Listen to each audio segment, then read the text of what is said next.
When you think of Ducati, what comes to mind? A spicy red Panigale V4, a bespoke classic 900SS, perhaps a quintessential 916 superbike and all the sensual mechanical eroticism that comes with it. Ooh, those dry clutch noises are so good, baby. What I can almost guarantee is not a single person on earth thinks of the Ducati Indiana. The Ducati Indiana was one of the brand's most infamous missteps. Designed to break into the cruiser market, the Indiana was just doomed from the start. In the 1980s, Ducati was not in a great financial position. During this time, they were providing engines to various companies for use in their respective machines. One of these companies was Cagiva, who ended up buying Ducati in 1985. One of the bikes that came of this acquisition was the aforementioned Ducati Indiana, the cursed Ducati cruiser that no one wanted and everyone quickly forgot. You might be thinking, well, the Diavolo and X-Diavolo are kind of cruisers made by Ducati, aren't they? And they're pretty sweet.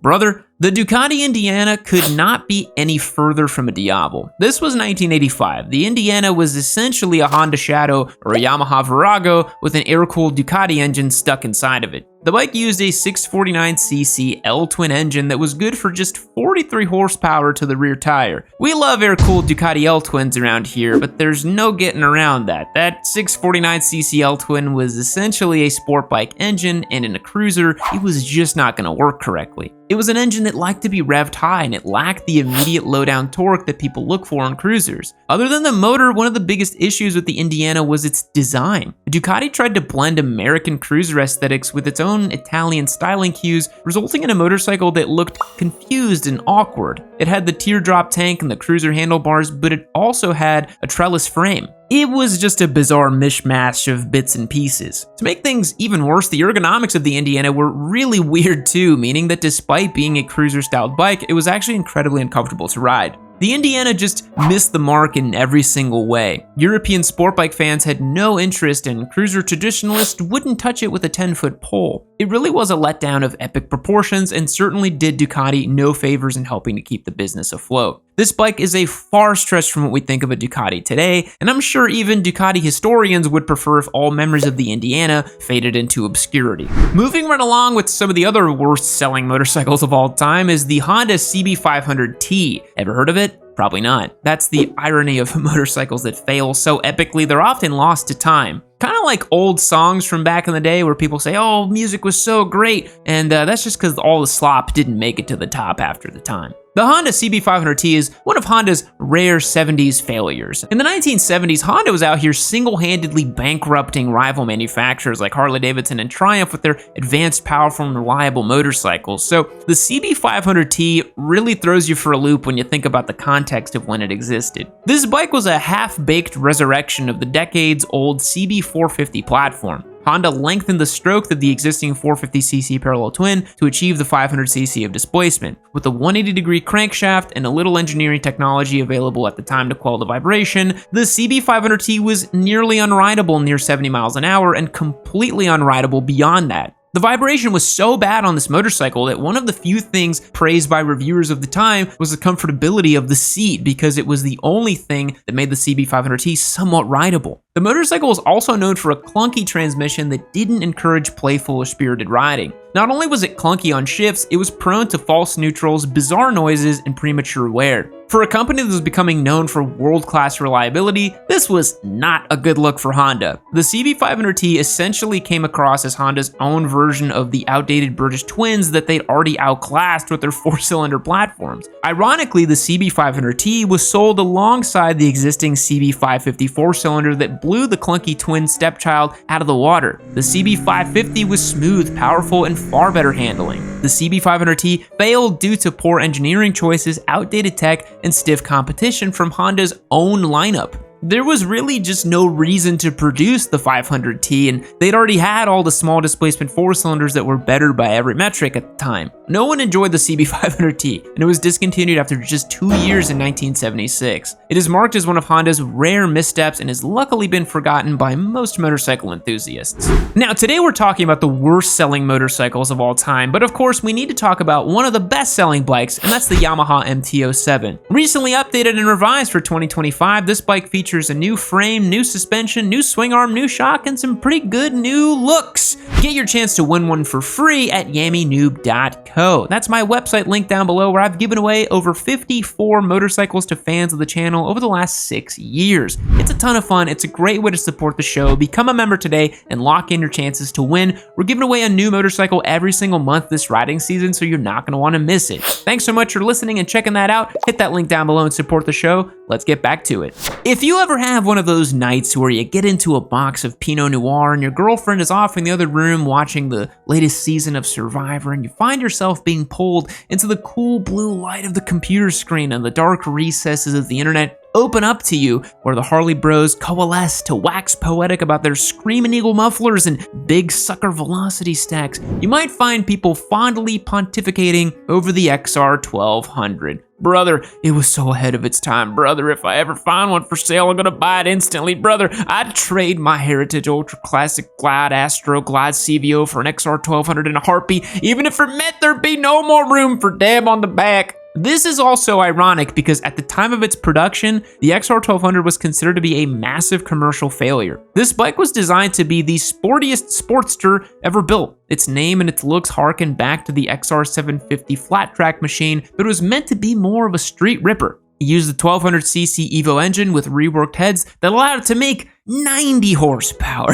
and 73 foot-pounds of torque. Hard not to chuckle with Harley-Davidson power figures. It had upside-down forks, improved rear shocks, and Nissan calipers. It was as if Harley taken a few tricks from Buell and tried to prove to everyone that they could make a sporty bike if they really wanted to, but unfortunately, no one really cared. The die-hard Harley guys had no interest in a sporty motorcycle, and sport bike riders had literally zero interest in a Harley-Davidson of any sort. It still weighed like 600 pounds after all. Even compared to something like the FTR 1200 from Indian, the XR 1200 is a far cry from a sporty motorcycle. And for the price, you could get a Street Triple or Ducati Monster or any Japanese bike you wanted. By comparison, the XR 1200 was bloated and sluggish feeling. It served as a neat exercise from Harley-Davidson, but it was just not a bike that was meant for this world. Maybe it's a good thing the Bronx is never coming out, otherwise it very well could have succumbed to a similar fate. We're gonna bounce back to the 1970s again. There were a lot of innovations happening at the time, and Suzuki was really leading the charge in a lot of ways. We don't think of Suzuki as being the most boundary-pushing manufacturers these days, but 50 years ago, they had quite their fair share of industry milestones. They had their first mass-produced liquid-cooled motorcycle, and they were also the first Japanese manufacturer to build a motorcycle powered by a rotary engine. In the 60s and 70s, rotary engines were seen to be the future of internal combustion. This seems a bit silly in hindsight, but hey, back in the day, I'm sure it didn't seem so far-fetched. In theory, rotary engines have fewer moving parts, smoother operation, and a compact size. This all sounds pretty ideal for motorcycles, right? Well, Suzuki spent nearly a decade designing the RE5 and investing heavily in rotary technology. The 497cc single rotor Wankel engine that was built to power the RE5 was capable of producing 62 horsepower. That's pretty good. It was meant to be a powerful sport touring bike that would rival much of the UJMs being produced by the rest of the Big Four. Suzuki was so confident that the RE5 was to be a harbinger of change that they were planning a whole line of rotary-powered machines that would follow the massive success of the RE5. But as we know now, that never happened. RE5 was a failure in just about every way. Right off the bat, riders were hesitant to adopt the new engine format. Motorcyclists like working on their own bikes. They like knowing how things work and where to find the right parts. So introducing a whole new type of combustion engine was met with a lot of resistance from the community. Rotary engines are also way less fuel efficient than regular piston engines and burn oil by design. This was kind of ill-timed due to the oil crisis in the 70s that led to increasing fuel costs. One of the advantages of rotary engines is that they're meant to have high power-to-weight ratios, but the RE5 required such an intensive cooling system to prevent the Wankel engine from overheating. The whole bike actually ended up weighing a lot more than the air-cooled competition. Ultimately, Suzuki quickly realized rotary-powered motorcycles were not going to be taking over anytime soon. And the RE5 has gone down in history as one of the greatest examples of motorcycle failure. Maybe that's why Suzuki decided to stop updating their motorcycles entirely, because they got burned so bad at the RE5. The Honda Rune is another one of those spectacular failures in the motorcycle world. It was supposed to be an incredibly ambitious introduction into Honda's lineup, but what few thousand models were produced ended up living on dealership floors for years. The Rune is based on the Honda Valkyrie, which in itself is a stripped-down cruiser cruiser version of the Honda Goldwing. The Rune was built for the 2004 model year. It was designed to be a high-end, futuristic concept bike. There's a pretty famous quote about the production of the Rune. The project lead, Masanari Aoki, said, "No performance goals, no distinct function, purchase price not a consideration." It was essentially an exercise in hedonistic nihilism. Honda wanted to use this bike to disrupt the American cruiser market. Look, how many times have we seen this happen? Stop trying to redefine the American cruiser. I know there are so many embarrassing motorcycles that can be attributed to this reoccurring feat. I know these days we have to deal with EVs and Chinese bikes infiltrating the market left and right, but I'm really glad we're past seeing our favorite Japanese and European manufacturers trying to redefine the American cruiser market, because no one cares and they've always sucked. They want those bikes to suck. Harley people are horrible. Okay, end the rant. The Rune wasn't meant to be a mass market, mass appeal bike. It was supposed to be elite, exclusive, and the spokesperson of a new chapter in Honda's tenure.